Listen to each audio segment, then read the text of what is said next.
올해 마지막 주일이 되었습니다.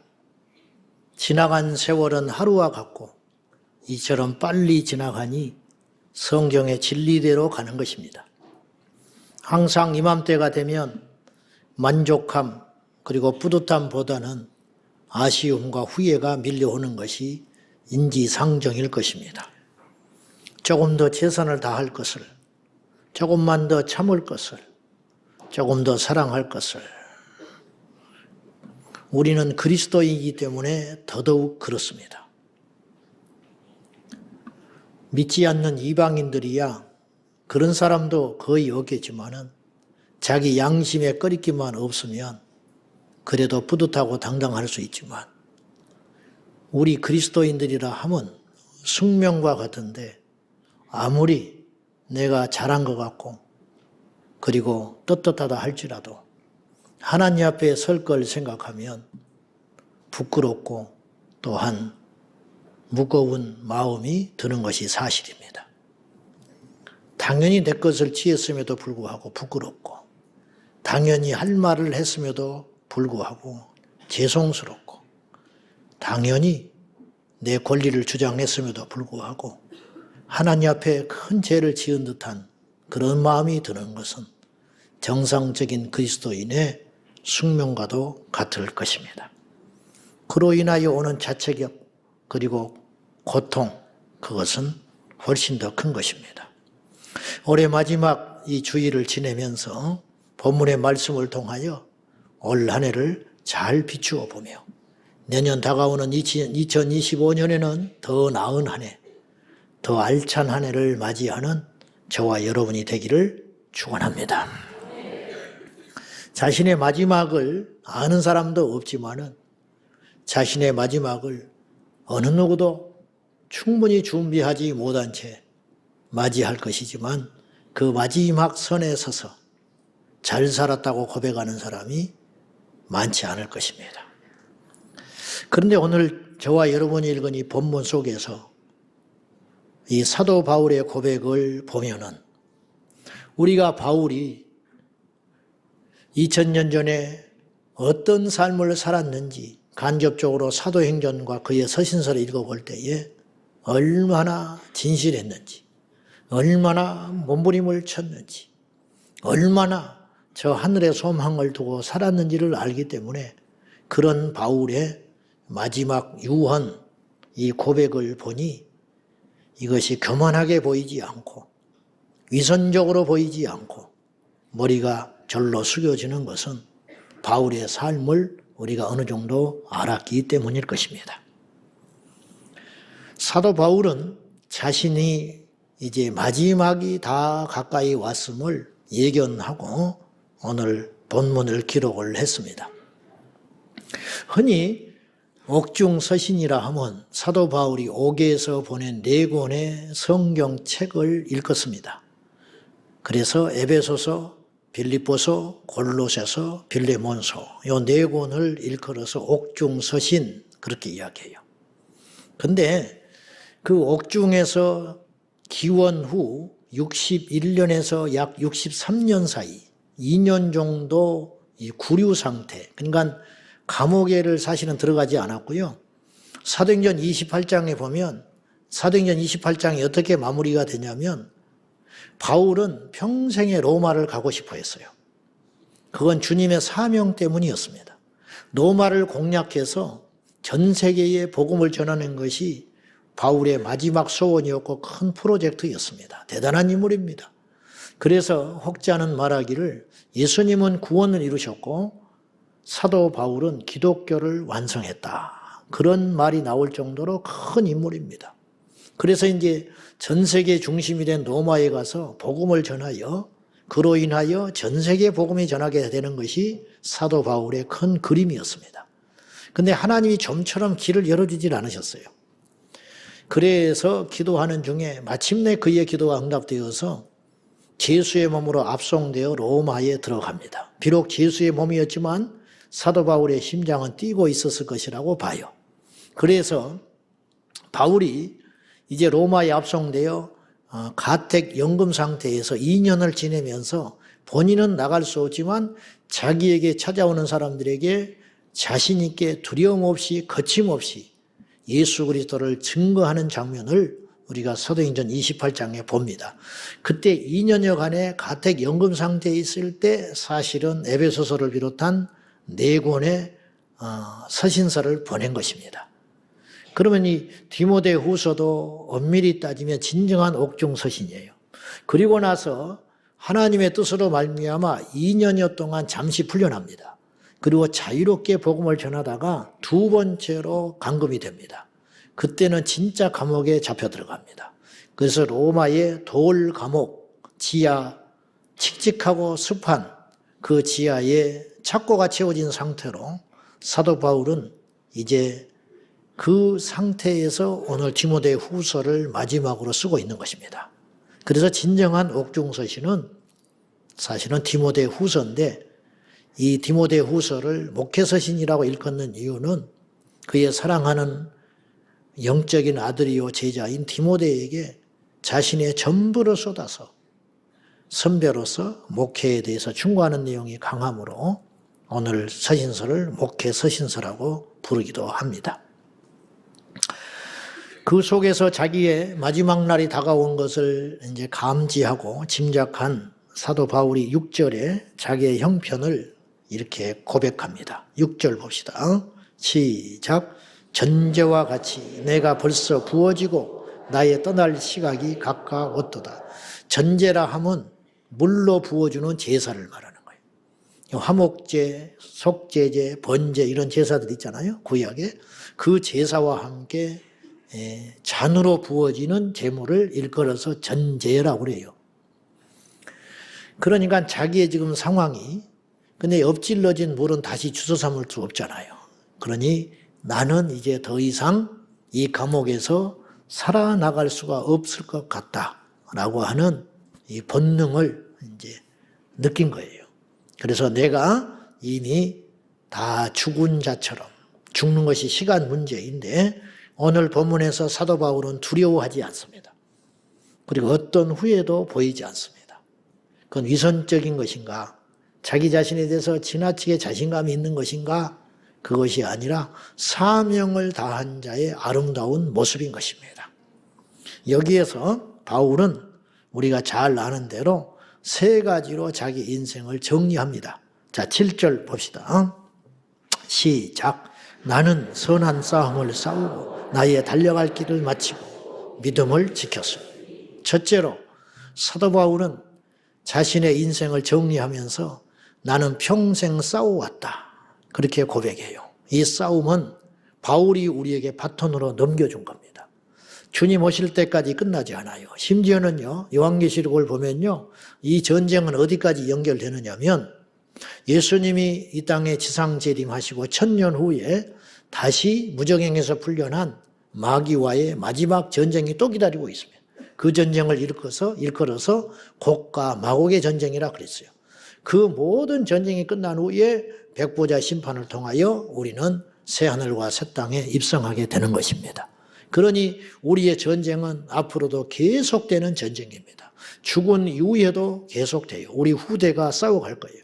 사도 바울은 이런 아름다운 전쟁을 마치고 하늘의 면류관을 받고 천국에 입성했지만 우리에게 그 싸울 수 있는 전쟁의 유산을 물려주고 간 것입니다.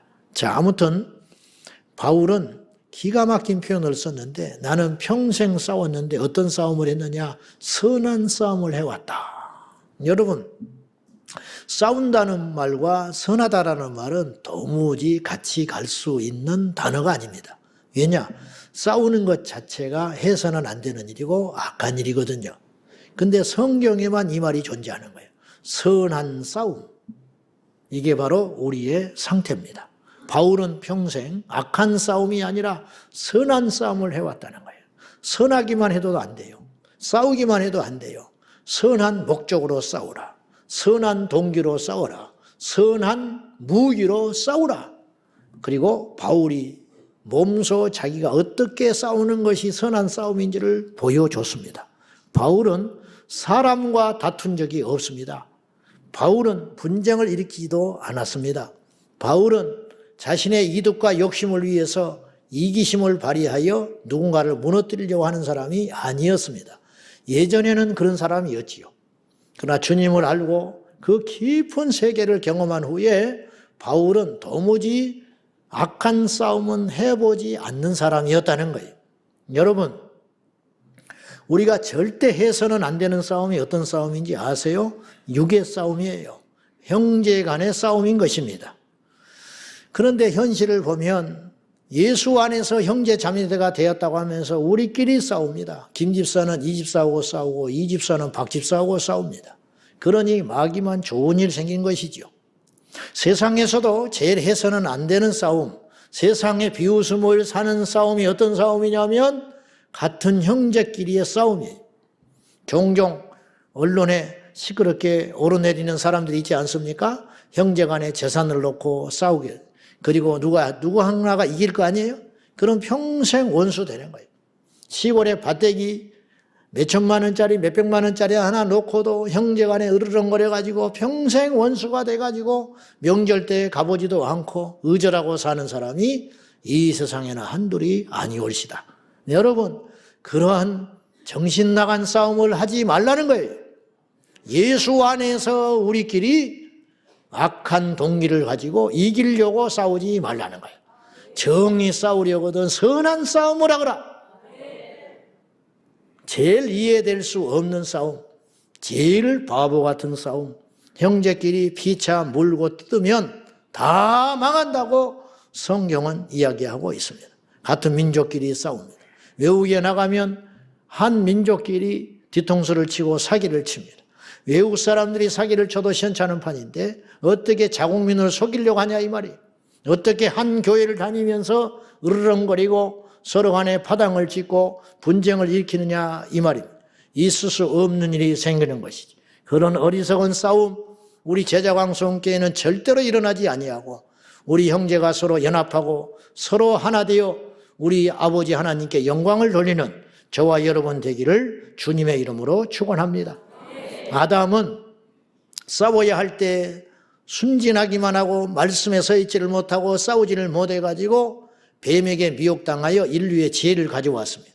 가인은 영적으로 깨어있지를 못하고 하나님의 경고의 말씀을 들음에도 불구하고 그걸 무시하고 폭주했다가 자기 세상에 죽일 사람이 없어서 자기 형제를 쳐서 죽입니까? 이런 육적인 싸움을 하다가 멸망길로 간 것입니다. 절대 우리는 그런 싸움하지 말고 정사와 권세와 세상 주관자들과 하늘에 있는 악의 영들과 악의 세력과 싸우는 저와 여러분 되기를 예수님의 이름으로 축원합니다. 수준이 돼야 그렇게 싸우지. 수준이 돼야 그렇게 싸울 거 아니에요. 예수님은 마귀와 싸웠지 사람과 싸우지 않았어요. 스데반도 역시 자기를 돌로 때려 죽이는 사람들을 향하여 싸우지 않았어요. 그들을 저주하지 않았습니다. 그들을 마지막까지 축복하면서 갔어요. 이것이 선한 싸움꾼의 모습이라는 거예요. 바울은 그리스도를 위해서 인내했습니다. 사도 바울은 그리스도의 복음을 위해서 선한 싸움을 할 망정 혈기와 정욕과 육체의 싸움하지 않았다는 것을 본받아 저와 여러분 모두 올 한 해 마감하는 이 시점에서 선한 싸움을 해나가는 일생의 하나님의 사람들 되기를 주님의 이름으로 축복합니다. 두 번째 사도 바울은 나는 달려갈 길을 다 마쳤다. 그렇게 고백했습니다. 당시에 사도 바울은 마라톤 경기를 가지고 온 것 같아요.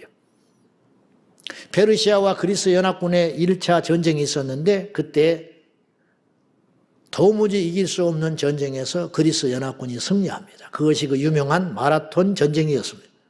그리고 로마 시내에 돌아와가지고 아테네 시내에 와가지고 외치는 말이 나는 보았노라 이겼노라. 이제 이게 멋진 유명한 말을 남기고 그 병사가 그 자리에서 죽습니다. 이 기쁜 소식을 조금이라도 빨리 두려워 떨고 불안해하는 후방의 가족들한테 알리기를 위하여 숨가쁘게 달려오다가 마지막 사명을 다하고 죽은 그 사람을 기리기 위해서 그 거리에서 마라톤까지 재어보니 42.19였어요. 그래가지고 이제 올림픽 경기가 생기고 레슬링, 마라톤 경기가 열렸지. 그러니까 이제 사도 바울이 거기에 빗대어서 이야기하는 거예요. 나는 달려갈 길을 마칠 때까지 쉬지 않았다. 중도에 포기하지 않았다. 요즘에 마귀가요, 사람들을 너무 쉽게 조급하게 만들고 포기하게 만들어요. 이 땅의 젊은이들 나름대로 할 말은 많습니다만은 그래도 너무 쉽게 포기해. 어떤 일을 하다가 한 번에 실패하면 안 해버려. 여러분 지금 수명이 늘었잖아요. 우리 인생의 수명이 거의 100세 시대를 맞이했다고 하잖아요. 옛날보다 우리는 훨씬 더 많은 시간이 남아있고 그건 곧 뭘 말하느냐면 우리가 훨씬 더 조급해할 필요가 없다라는 거예요. 20살 먹은 친구가 대학 떨어졌다고 스스로 비관하면 되겠습니까? 앞으로 수십 년의 세월이 남았는데 30대에 사업이 실패했다고 평생 좌절하고 술이나 먹고 살면 되겠어요? 이게 마귀가 하는 짓이에요. 모름지기 믿음의 사람은 끈질긴 생명력으로 다시 일어나는 것입니다. 나는 원래 천성의 의지가 약합니다. 나는 원래 부족합니다. 그건 변명에 불과한 거예요. 믿음 안에서는 그것도 바뀌게 되는 거예요. 말씀이 들어가면 바뀌게 되는 것이에요. 인내의 사람이 되고 겸손의 사람이 되고 온유한 사람이 되고 사랑의 사람이 되고 기질조차 바꾸는 하나님의 능력이 우리 안에 임하여서 부지런해지고 건강해지고 밝아지고 친절해지고 온전해지는 것이 바로 복음의 능력인 것입니다. 이 땅의 사람들이 너무 쉽게 중도에 포기해버려요. 그래가지고 나이는 먹어가고 하는 것이 없어요.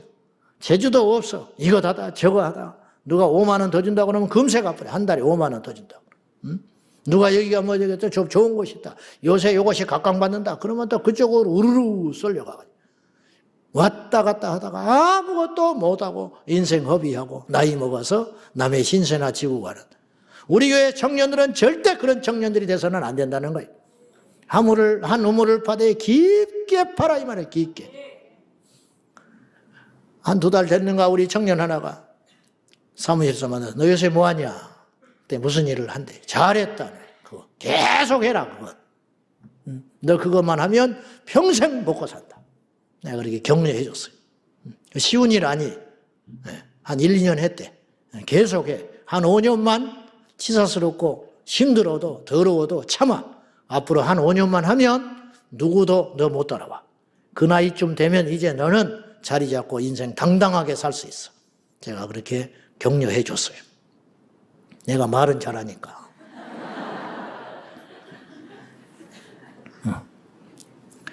우리는 큰 일에 관심이 많지요. 대단한 일에 관심이 많아. 막 표나는 일에 관심이 많아. 주님도 그러실까요? 절대 그렇지 않아요. 주님은 무엇을 보시느냐? 우리 중심을 보신다. 최선을 다했는지, 어떤 마음으로 그 일을 하고 있는지. 그래서 그걸 충성이라 그랬어요. 죽도록 충성하라. 사역을 시작했으면 끝을 봐야지. 툭 하면 빠지고 안 한다 그러고 저 사람 때문에 안 하고 이래서 안 되고 저래서 안 되고 바빠서 못한다는 소리는 열의 9은 거짓말이야. 열의 하나는 진짜 바빠서 못할 수 있어요. 그러나 열의 9은 바빠서 못한다는 말은 포장된 말이고 그 속에는 이런 뜻이에요. 이 사람 때문에 못해. 희생하기 싫어서 못해. 힘들어서 못해. 귀찮아서 못해. 목회도 마찬가지. 어디 가서 기반 닦아가지고 조금 자리 잡고 좀 큰 데로 점프하려고. 이따위 짓 하고 다니면은 하나님께서 쓰질 않아요.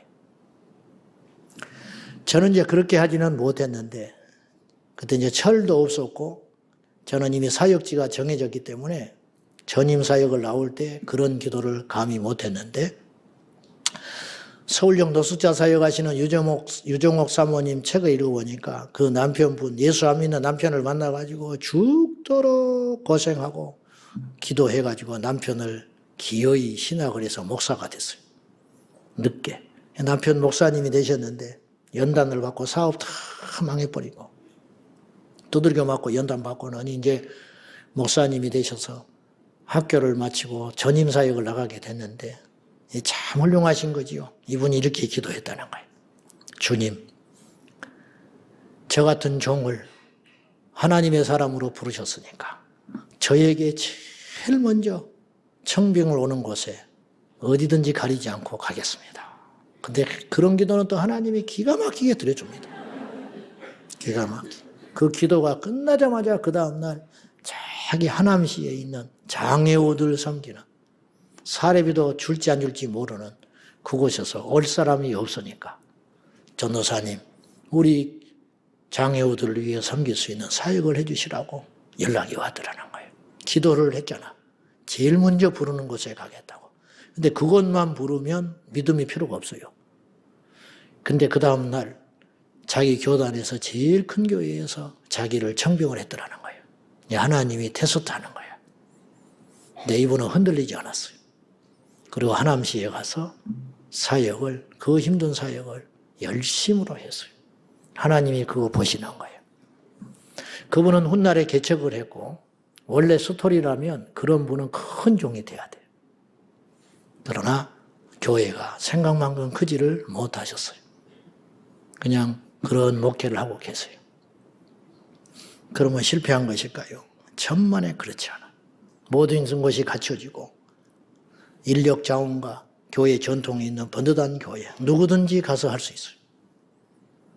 우리는 그런 교회, 그런 종을 큰 종이라고 하지만 하나님이 볼 때는 사실은 큰 종이 아니에요.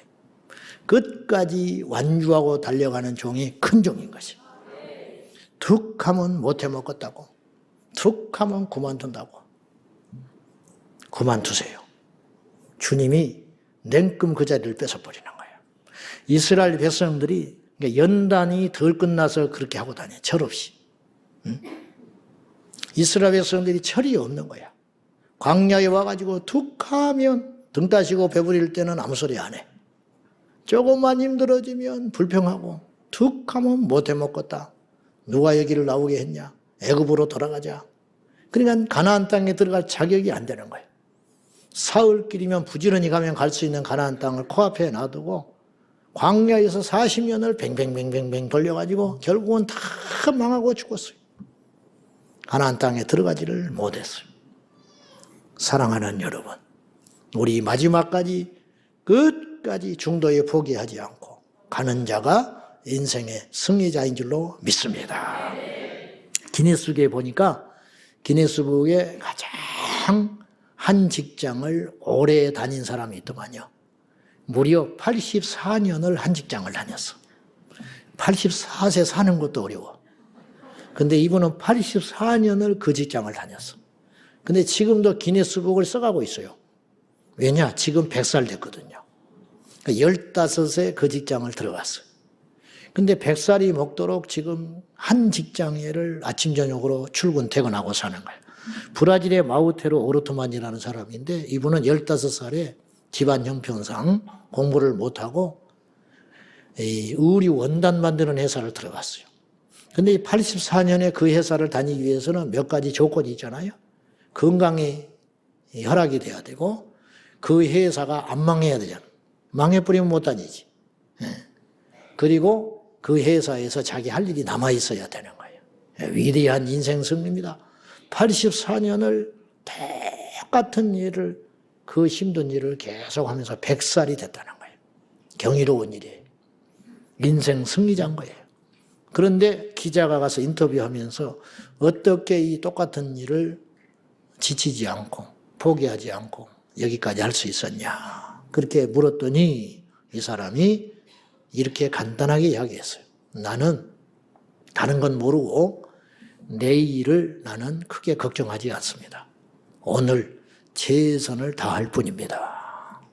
그래서 오늘 하루를 살고 한 달이 지나고 1년이 지나고 10년이 지나고 84년이 흘렀다. 그런 말이에요. 농사를 70년 짓는 분이 있잖아요. 제주 가면 해녀를 70년 하신 할머니가 있잖아요. 그리고 그 일을 통해서 아들, 딸 대학 보내고 장가 보내고 시집 보내고 답답해 보입니까? 미련스러워 보이십니까? 그 미련함이 이 나라를 여기까지 유지하고 있다는 거 아세요? 그 답답한 그 모습들이 오늘 우리를 여기까지 인도한 힘이라는 걸 모르십니까? 우리가 이 조상의 지혜를 배울 수 있어야 한다는 것이에요. 세상의 일도 끝까지 포기하지 않는 자는 무엇인가를 이루는 법인데 믿음의 세계라고 다를 바가 있겠습니까? 우리 모두 중도 탈락자, 중도 포기자 되지 말고 마지막까지 달려갈 길을 다 마쳐 생명의 면류관, 마라톤 우승자에게 월계수로 만든 면류관을 머리에게 씌워주는 것처럼 우리 주님이 우리의 머리 위에 생명의 면류관을 씌워주는 그날까지 어떤 상황에서도 포기하지 말고 끝까지 완주하는 저와 여러분 되기를 축원합니다. 의인이라 하면 완전한 의로운 사람을 말하는 거죠. 악한 자라고 하는 것은 질이 아주 고약한 사람을 악인이라 그렇게 말하지요. 근데 성경에는 개념이 조금 달라요.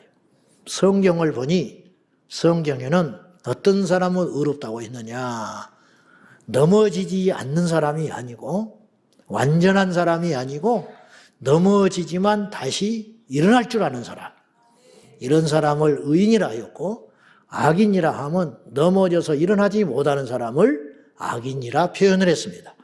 자, 잠언서 24장 16절 다 같이 시작. 대저 의인은 7번 넘어질지라도 다시 일어나려니와 악인은 재앙으로 말미암아 엎드러져서 못 일어나는 사람, 이 사람은 악한 자라는 거예요.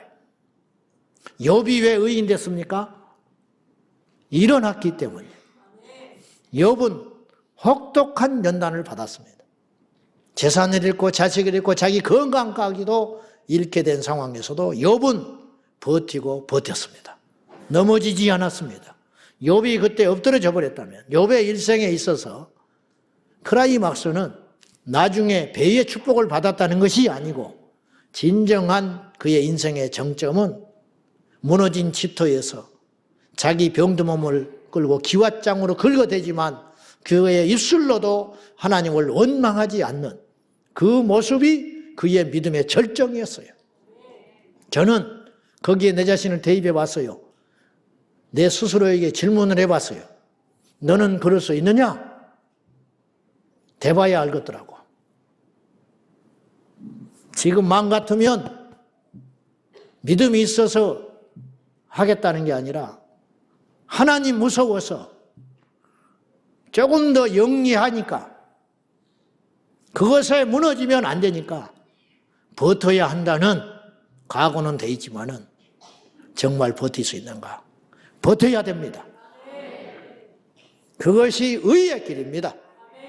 무너지지 않고 버티는 것. 넘어졌잖아요. 다 무너졌잖아요. 그러나 욥은 하나님께 원망하지 않고 다시 일어났어요. 그래서 그는 의롭다함을 입어서 하나님 앞에 간 것입니다. 베드로를 비롯한 제자들 형편없었습니다. 우리는 간접적으로 주님 경험하잖아요. 성경 말씀에 주님 이런 말 하셨다. 제자들은 직접 주님 밑에서 배운 사람. 우리하고 느낌이 다르고 그들은 그렇게 살면 안 돼. 근데 길거리에서 툭 하면 싸워요. 다른 것 갖고 싸운 것도 아니야. 누가 더 크냐? 누가 더 어른이냐? 이거 가지고 주먹 다짐하고 멱살 잡고 길거리에서 싸우다가 시시거리고 주님 앞에 오면 아무것도 아닌 것처럼 앉아있는 거예요. 주님이 다 아시죠. 기적도 경험하고 말씀도 듣고 그런 인간입니까 그게? 응? 그런데 그중에 우두머리가 베드로야. 수제자. 응? 주님 모른다고. 그렇게 넘어졌던 베드로가 통곡하며 다시 일어납니다. 그래서 하나님이 그를 쓰시고 그의 위선되고 거짓된 입술을 바꾸시사 복음의 나팔수로 바꾸셔가지고 그 배신했던 그 입에서 예수 그리스도를 선포하니 하루에 3,000명, 5,000명 예수께로 돌아오는 역사가 일어나게 된 것이에요. 가룟 유다는 일생에서 넘어졌어요. 한 번 넘어졌는데 일어나지를 못했어요. 그리고 스스로 멸망길로 가버리고 말았습니다. 올 한 해 우리가 숱하게 넘어졌었습니다. 그런데 오늘 이 자리에 우리가 무사히 와 있는 것은 곧 뭘 의미하느냐? 다시 일어나서 왔다는 거예요. 그렇습니다. 하나님이 그걸 보시는 것이 우리가 숱하게 넘어지지만 7번 넘어졌다라는 말은 무수히 넘어졌다는 말이에요. 앞으로 우리 인생 가운데서도 숱하게 넘어지고 우리가 쓰러질 일이 많겠지만 어떤 경우에도 다시 일어나는, 그리고 일어나서 달려갈 길을 향하여 끝까지 완주하는 저와 여러분 되기를 예수님의 이름으로 축원합니다. 마지막으로 바울은 믿음을 지켰다. 여러분 믿음 있으십니까? 지킬 믿음은 있는 거예요? 응? 있어야 지키지. 응? 지킬 돈은 있어요? 응? 무시하자는 게 아니라 설교를 위해서 하는 소리인데, 우리가 이 땅에 살면서 지킬 게 많지요. 생명도 지켜야지, 가족도 지켜야지, 재산도 지켜야지, 자존심도 지켜야 돼. 근데 우리가 보면은 어리석어요. 자존심 지키느라고 믿음을 잃어버려. 그런 사람 숱하게 많습니다. 지옥에 왜 떨어졌느냐? 자존심 때문에 지옥 간 사람이 셀 수도 없어요. 통계 안 잡힐 뿐이에요. 통계. 그렇잖아요? 더러워서 못해 먹었다. 내가 뭐가 못났냐? 교회 오니까 알아주질 않는다. 언제까지? 그러느라고 믿음 잃어버리는 거예요. 그러느라고. 여러분, 수치를 당하고 조롱을 당하여도 믿음은 지켜야 되는 것이. 근데 어리석은 바보가 돼가지고 마귀에게 속아가지고 자존심을 꽉 잡고 있느라고 믿음이 줄줄줄 새고 있는 건 몰라. 응? 믿음이 줄줄줄 새고 있는 게 몰라. 안 보이세요? 응? 사도 바울은 다른 사람을 믿음으로 세우는데 자기 인생을 다 걸었잖아요. 30여 년을 달려왔어요. 근데 그러면서도 끊임없이 바울이 붙잡고 포기하지 않고 점검했던 것이 무엇이냐면 자신의 믿음이었어요. 내가 믿음에 서 있는가? 고린도서 13장 5절에 보면 너희가 믿음 안에 있는가? 너희 자신을 시험하고 확정해 보라. 그리스도가 너희 안에 계신 줄 스스로 알지 못하느냐? 만약에 그렇지 않으면 너희는 버리운 자니라. 무슨 말입니까? 자기의 믿음은 자기가 더 잘 안다는 거예요. 옆 사람이 어떻게 알아? 우리 속에 있는 믿음을 어떻게 압니까? 함부로 어떻게 말을 해요? 자기 자신은 정확히 안다 이거예요. 그러면 그 믿음의 잣대가 뭐냐? 너희 안에 그리스도가 계시느냐? 근데 이 말에 답을 못하는 거야. 왜? 내 안에 그리스도가 계시면 그렇게 말을 하겠냐 이 말이에요. 그리스도가 내 안에 있는데 사람만 둘이 있어도 그런 말을 안 하고 사는데 그리스도가 곁에 계신 것도 아니고 너희 안에 있는지 시험하고 확정해봐라. 증거를 보여보라는 거예요. 그리스도가 네 안에 있는지. 없냐? 혹은 모르겠느냐? 모른다는 건 없다는 거예요. 어떻게 내 안에 그리스도가 계시냐를 모를 수가 있어요. 몰라요? 응? 여러분 점심 드셨어 안 드셨어? 가르쳐줘요? 누가 가르쳐줘야 돼? 얼굴 보니까 밥 먹었구만? 아 그래요? 난 안 먹은 줄 알았는데. 그런 사람 있어요? 응? 난 밥을 먹은 것 같은데 쪼르륵 소리가 나지? 먹었나 안 먹었나? 여보 나 밥 먹었어 안 먹었어? 그 사람은 저기 가야 돼 다른데. 내가 밥을 먹었는지 안 먹었는지를 옆 사람이 어떻게 압니까? 그래서 물어보잖아 자꾸 밥 먹었냐고. 응? 물어보지 않아요? 밥 먹었냐? 응? 몰라. 그런 사람 하나도 없어요. 먹었으면 먹었고 안 먹었으면 안 먹은 거지. 그리스도가 계시는가? 말 좀 해봐. 당신 보기에 나 그리스도 있는 것 같아? 그런 바보가 어디가 있어. 있으면 있는 것이고 안 계시면 안 계시는 것이지. 근데 그런 말을 못 한다는 거야. 그러면 너희들은 버린 자다. 없는 자다. 변명의 여지가 없다. 매섭게 이야기하는 거예요. 바울은 평생 그리스도와 함께한 사람이었어요. 그래서 그리스도와 함께한 삶을 포기하지 않게 하여 끊임없이 믿음의 삶을 살도록 지켜냈다. 나는 믿음을 지켰다. 그 어떤 것보다 위대한 선언인 것입니다.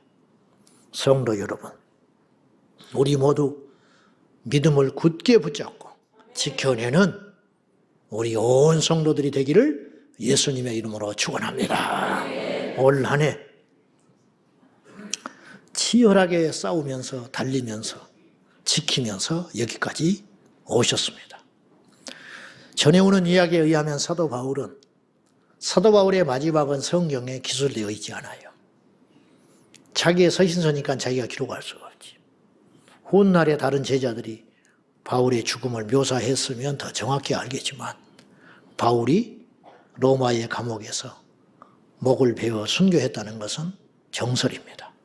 그는 66년경 네로 황제 시절 때 참수를 당했는데 로마 감옥 지하에 칙칙한 곳에 갇혀 있다가 그 감옥에서 나와 20-30m 겨우 떨어진 대리석 돌기둥에 머리를 얹고 목베임을 당했습니다.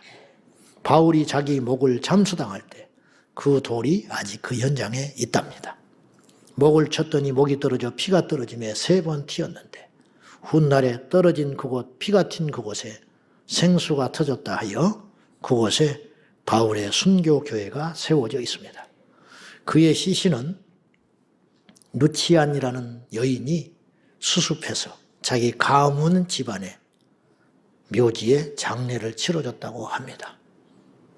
그 숱하게 복음 전하고 다녔던 그 수많은 그리스도인, 그 영광을 뒤로 한 채 하나님 앞에 영광스러운 주님을 만나러 목이 잘린 채 부활의 소망을 품고 그가 그토록 사랑했던 우리 주님을 만나러 영광스럽게 나는 선한 싸움을 싸우고 달려갈 길을 마치고 믿음을 지키고 주님 앞에 왔습니다.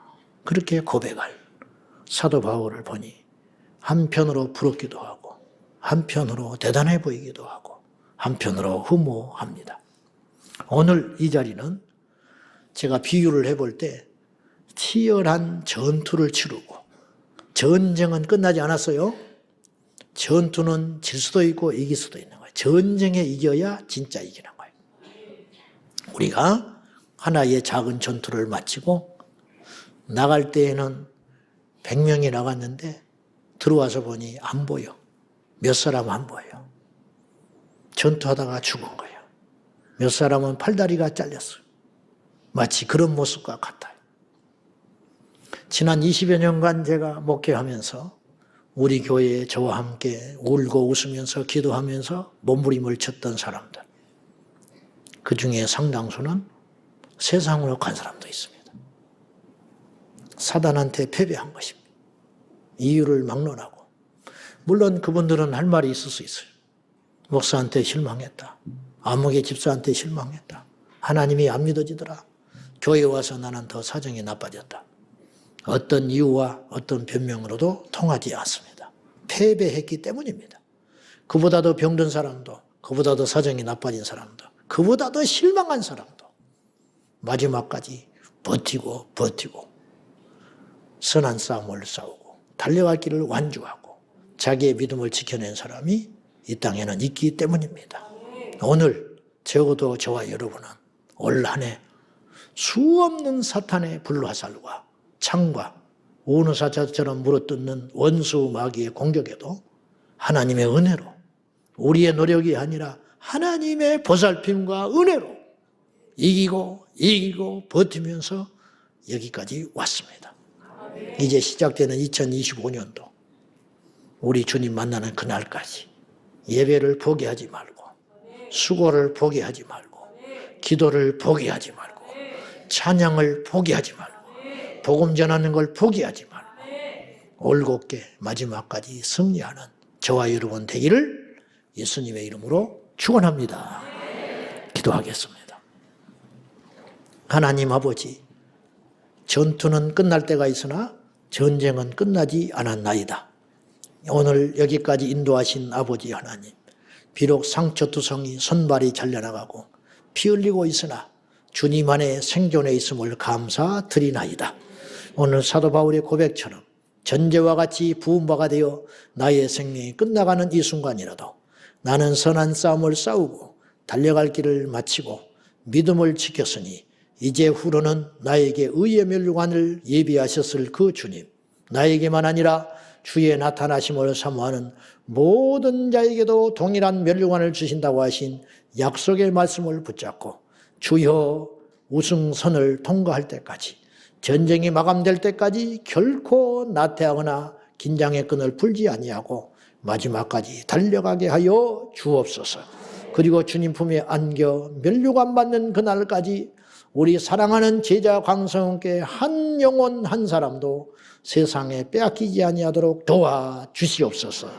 예수님의 이름으로 기도 올리옵나이다. 아멘.